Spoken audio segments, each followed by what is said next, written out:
In this video, we are going to learn how to use row operations and reduced row echelon form to solve systems of equations.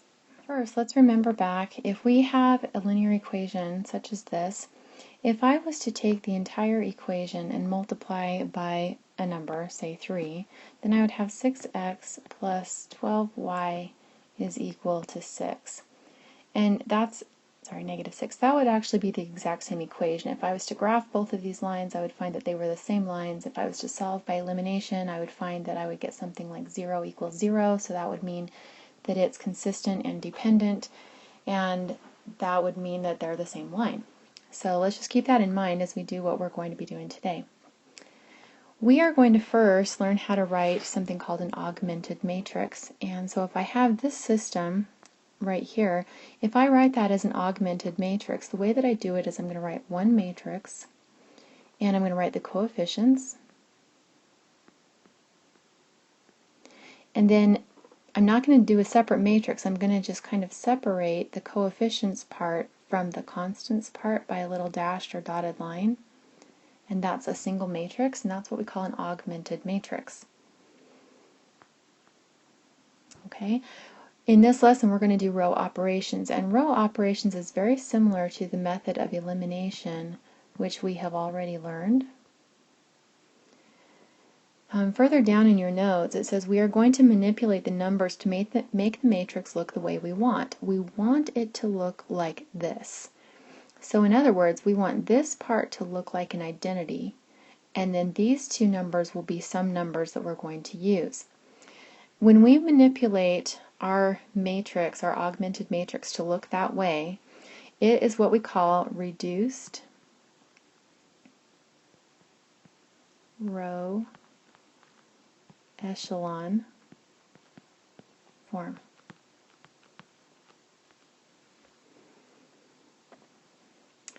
The way that we're going to do this is we're going to perform operations on the rows. And when we perform those operations on the rows, it is very important to write the row operations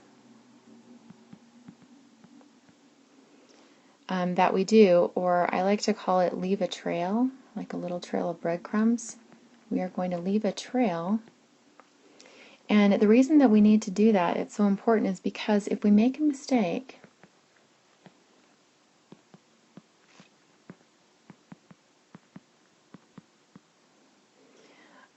or if we need to go back for some reason, we need to back up, we know what we did.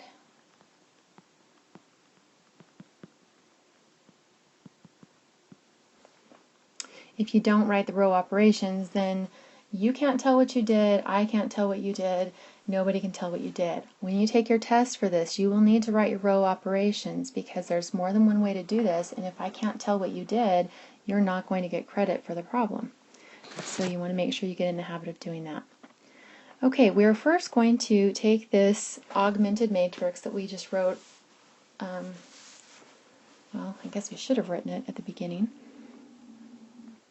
Yeah, we wrote this one at the beginning. So we're going to take this augmented matrix and we are going to solve using row operations. So remember that we're going to leave a trail, and I just want to put that on there so that you remember what we have to do. Now let's think about what our goal is. Our goal is to have a 1, a 0, and a 1. That's my goal. So I have to make that happen, but I have to make it happen the right way. And so the first thing that you're going to want to do is you want to look for your zeros. Okay, the zeros are what needs to happen first. Don't worry about thinking, oh, I already have a 1 right there. That doesn't really matter or help. So it doesn't matter if you already have a 1. It's the zeros that you need to concentrate on. So I'm going to first try to get a 0 right here in that spot. So if I think about elimination, and what I could do if this was elimination, if this was a 4 and I added these two together, then I would have a 0 in that spot.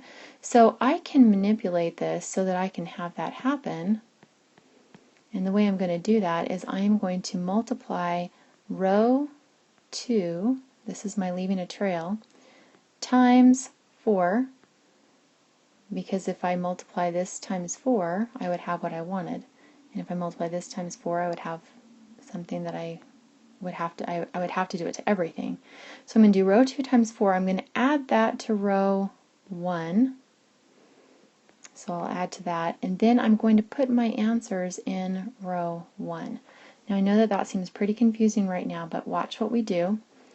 So I am going to say negative 2 times 4 is negative 8, and negative 8 plus 1 is negative 7. And then 1 times 4 is 4, and 4 plus negative 4 is 0.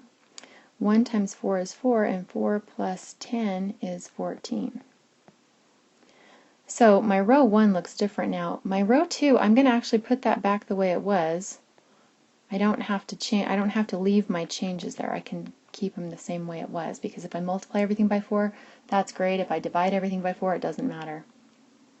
The next thing I'm going to do is I'm going to reduce my row 1 by doing row 1 divided by negative 7. And so when I do that, I will have 1, 0, negative 2. So you see that's starting to look like something that I want. I've got a 0 in the right place. I've got a 1 in the right place.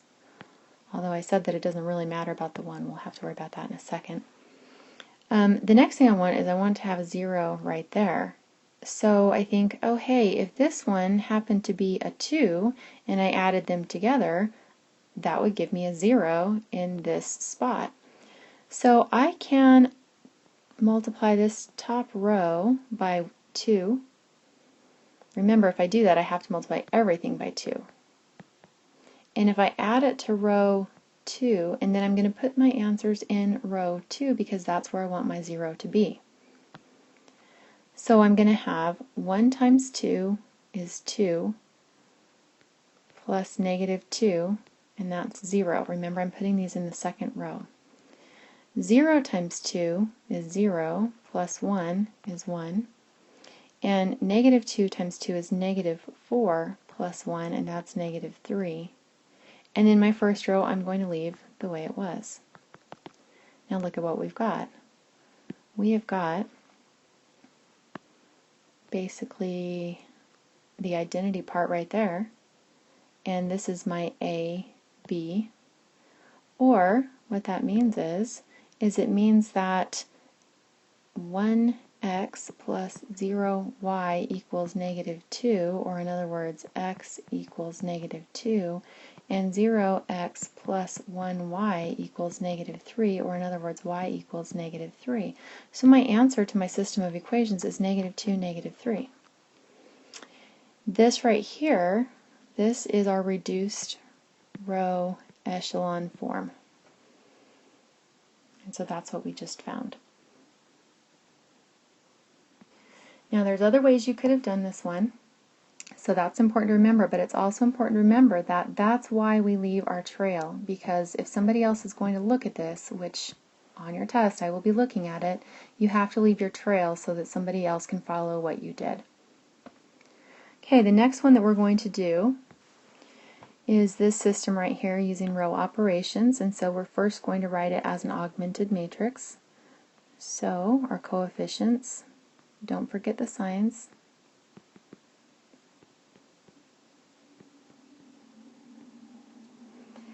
And then remember that we're trying to get this part of it to look like the identity matrix, and so I'm looking for a 0 there and a 0 there. That's what I'm going to try to have happen.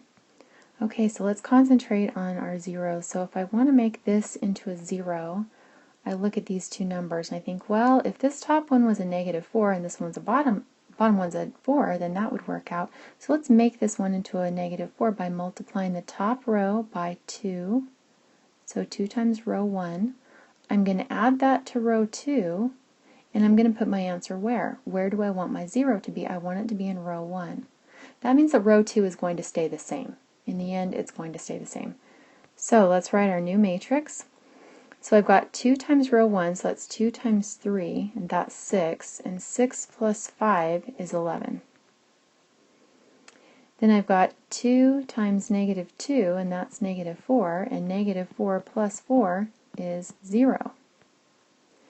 And then negative 13 times 2 is negative 26, and negative 26 plus negative 18 is negative 44.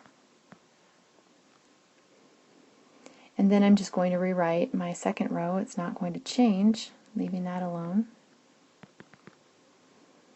Okay, so if you are not understanding what happened, you need to pause this video and go back and watch that part again. At this point, now what we're going to do is we're going to reduce this first row. You always want to keep it reduced if possible. So I'm going to take row 1 and divide by 11. So that will give me 1, 0, negative 4, and 5, 4, negative 18 doesn't change.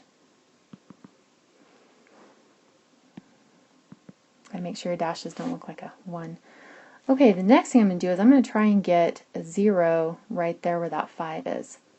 And so I think, well, if I look at those two numbers, if this one was a negative 5, that would be what I want to have happen.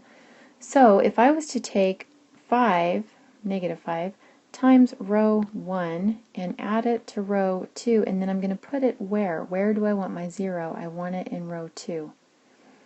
And so then I could do that. So 1 times negative 5 is negative 5 plus 5, that's going to be 0. And then negative 5 times 0 is 0, and if I add that to 4, I get 4. And then negative 5 times negative 4 is 20, and if I add that to negative 18, I get 2. And then remember that my top row is going to remain unchanged, and I'm done. Ooh, almost. We've almost got it right. That 4 is a problem, so I need to reduce it, and I need it to be a 1. But then we're going to have a fraction because I can't just divide by 2, because that will give me a 2 right there. So I'm going to have to take row 2, I'm going to have to divide it by 4. And it's okay if you have a fraction, that's just the way it has to be. So I'm going to leave row 1 the same. And 0 divided by 4 is 0, 4 divided by 4 is 1, that's what I want, and then 2 divided by 4 is 1/2. Okay, now I'm done. So that means that x is equal to negative 4 and y is equal to 1/2, which means the ordered pair negative 4, 1/2 is the solution to my system. And of course, just like anything else, when we solve an equation, you can check that by plugging in. So we could go back to the top, and I could plug it back in here to make sure that that works. And so you can get your calculator right now and do that. I'm not going to do it on here, but it does work. If you need extra examples, there will be some extra examples of row operations on the website. This one is a little bit tricky to follow sometimes, so I will put some extra examples on the website, videos for extra examples that other people have done, and so I would encourage you to look at that if you need more help.